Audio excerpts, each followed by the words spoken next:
अस्सलामुअलैकुम। कराची के करीब खुले समंदर में मछली का शिकार करने वाले माहीगीरों के वारे नियारे हो गए। लाखों रुपए मालियत की पापलेट मछली हाथ लग गई। क्या आप हालात हाजरा से आगाही हासिल करना चाहते हैं? खबर के पीछे छुपे असल हकाइक जानना चाहते हैं तो अभी सब्सक्राइब कीजिए दिल मिल पाकिस्तान को और साथ ही घंटी के निशान पर क्लिक कर दें।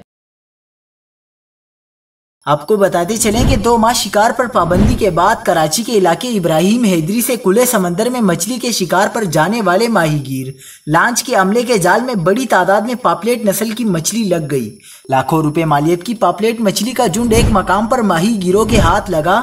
महंगा शिकार हाथ लगने पर माहीगीरों में खुशी की लहर दौड़ गई। फिशर फोकफोम के तर्जुमान कमाल शाह के मुताबिक पापलेट मछली इस वक्त मार्केट में 2000 रुपए फी किलो के हिसाब से फरोख्त हो रही है। इस किस्म के मवाकी शाज़ो नादिर ही माहीगीरों को मिलते हैं जब एक ही जगह पर बहुत बड़ी तादाद में कीमती मछली शिकार में हाथ लग जाती है।